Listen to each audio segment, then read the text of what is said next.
بسم الله الرحمن الرحيم. عن أبي هريرة رضي الله عنه قال قال رسول الله صلى الله عليه وسلم إن الرجل لا يعمل بعمل أهل الخير 70 سنة فإذا أوصى حاف في وصيته فيختم له بشر عمله فيدخل النار. റസൂലുള്ളാഹി സ്വല്ലല്ലാഹു അലൈഹി വസല്ലം പറഞ്ഞു, ഒരു മനുഷ്യൻ 70 വർഷക്കാലം അയാൾ നന്മ പ്രവർത്തിച്ചു, നല്ല നല്ല കാര്യങ്ങൾ ചെയ്തു, നല്ല അമലുകൾ ചെയ്തു.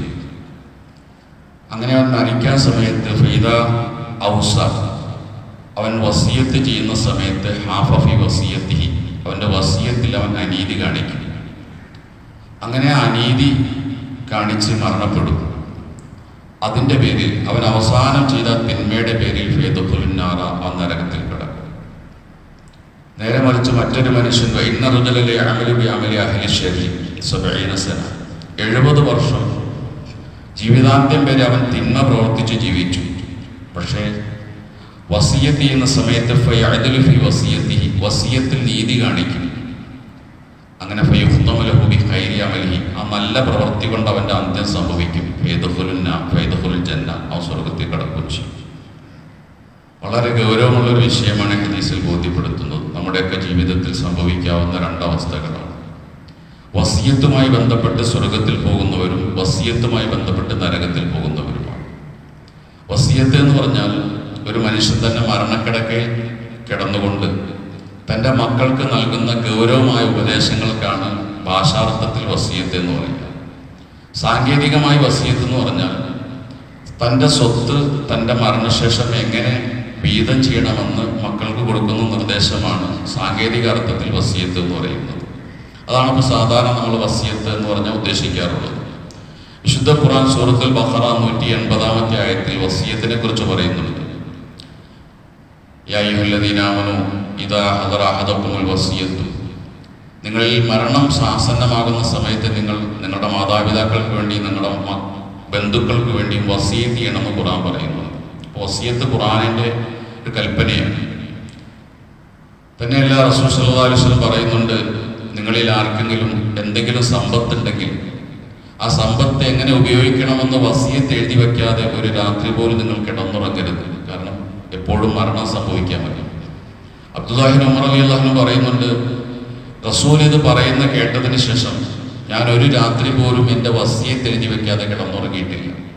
എൻ്റെ ജീവിതാന്ത്യം വരെ എല്ലാ രാത്രി വസിയത്ത് എൻ്റെ തലയിണക്കടിയിൽ ഉണ്ടായിരുന്നു എന്ന് പറയുന്നു. അപ്പോൾ വസിയത്ത്, സമ്പത്തുള്ള എല്ലാ ആളുകളും സമ്പത്തിൻ്റെ വിഷയത്തിൽ വസിയത്ത് ശ്രദ്ധിക്കേണ്ടതാണ്. വസിയത്ത് എന്ന് പറഞ്ഞു കഴിഞ്ഞാൽ നമ്മുടെ അവകാശികളുടെ കൂട്ടത്തിൽ സമ്പത്ത് ലഭിക്കാത്ത ആളുകളുണ്ടാവും. ഉദാഹരണത്തിന് നേരത്തെ മരണപ്പെട്ടുപോയ മകൻ്റെ മക്കൾ, അവർ യതീമീങ്ങളാണ്, അവർക്ക് അവകാശമില്ല.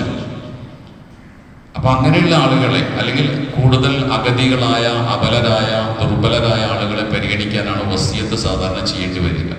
അവകാശം കിട്ടാത്ത ആളുകൾ. എന്നാൽ പോലും അവകാശം കിട്ടുന്ന ആളുകൾക്കും ചില സമയത്ത് വസിയത്ത് ചെയ്യേണ്ടി വരും. അവകാശികൾക്ക് വസിയത്ത് ചെയ്യണമെങ്കിൽ മറ്റുള്ളവരുടെ അനുവാദം ആവശ്യമാണ്. ഒരു മകൻ മന്ദബുദ്ധിയാണ്, അല്ലെങ്കിൽ അവൻ അംഗവൈകല്യമുള്ളവനാണ്, പണിയെടുത്ത് ജീവിക്കാൻ കഴിയില്ല. ഇപ്പം എല്ലാ മക്കൾക്കും കിട്ടും പോലെ വീതം കിട്ടിയിട്ട് കാര്യമില്ല. അവനൽപ്പം കൂടുതൽ കിട്ടേണ്ടതുണ്ട്.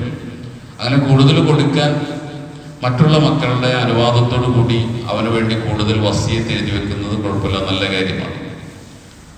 പക്ഷെ ഇന്ന് സംഭവിക്കുന്ന ഹദീസിൽ പറഞ്ഞ വിഷയം, മാതാപിതാക്കൾ പലപ്പോഴും മക്കളുടെ വിഷയത്തിൽ വസിയത്തിൽ അനീതി കാണിക്കും. പ്രത്യേകിച്ച് ഇന്നത്തെ കാലത്ത് മക്കൾ എന്ന് പറഞ്ഞാൽ പല മക്കളും അനുസരണക്കേടുള്ളവരും കുരുത്തം കെട്ടവരുമാണ്. മരണക്കിടക്കൽ കിടന്ന വാപ്പയ്ക്ക് തോന്നും, എന്തിനാണ് ഞാൻ ഈ കഷ്ടപ്പെട്ടുണ്ടാക്കിയ മുതൽ ഇവർ കൊടുക്കുന്നത്. അതുകൊണ്ട് മക്കളുടെ അവകാശം തടയുന്ന രീതിയിലുള്ള വസിയത്തുകൾ എഴുതി വെക്കും. ആ പള്ളിക്ക് കൊടുക്കുക, മദർസയ്ക്ക് കൊടുക്കുക, അല്ലെങ്കിൽ മറ്റുള്ളവർക്ക് കൊടുക്കുക.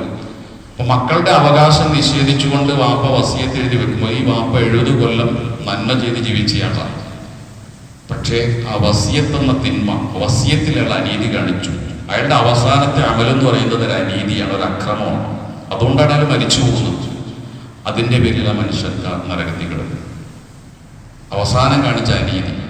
എന്നാൽ വേറൊരു മനുഷ്യൻ 70 വർഷക്കാലം അയാൾ തിന്മ ചെയ്ത് ജീവിച്ചയാളാണ്.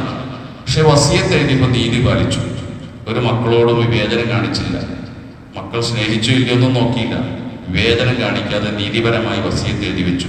അപ്പൊ അയാളുടെ അവസാനത്തെ അമലെന്ന് പറയുന്നത് നീതിയാണ്, ഒരു നന്മയാണ്. ഇപ്പൊ മുമ്പുള്ള തിന്മയൊന്നും പടച്ചൊന്നും നോക്കൂല. ആ ഒരു നന്മയുടെ പേരിൽ അല്ലാഹു തആല മനുഷ്യൻ നരകം കൊടുക്കുകയും ചെയ്യും. ഇതാണ് വസിയത്തുകൊണ്ട് നരകത്തിൽ പോകുന്നവരും വസിയത്തുകൊണ്ട് സ്വർഗത്തിൽ പോകുന്നവരും. ഇത് നമ്മൾ വളരെ ശ്രദ്ധിക്കേണ്ട കാര്യമാണ്. അല്ലാഹു തആല നീതി പുലർത്താൻ നമ്മെ അനുഗ്രഹിക്കുമാറാകട്ടെ. വസിയത്തിലുള്ള അനീതി വൻപാപമാണെന്ന് മറ്റൊരു ഹദീസിൽ പഠിപ്പിക്കുന്നുണ്ട്. അതാണ് ഇത്ര ഗൗരവമായ വിഷയം പറയാൻ കാരണം. സുബ്ഹാനല്ലാഹി വബിഹംദിഹി സുബ്ഹാനക്കല്ലാഹി വബിഹംദിഹി അശ്ഹദു അല്ലാ ഇലാഹ ഇല്ലാ അൻത അസ്തഗ്ഫിറുക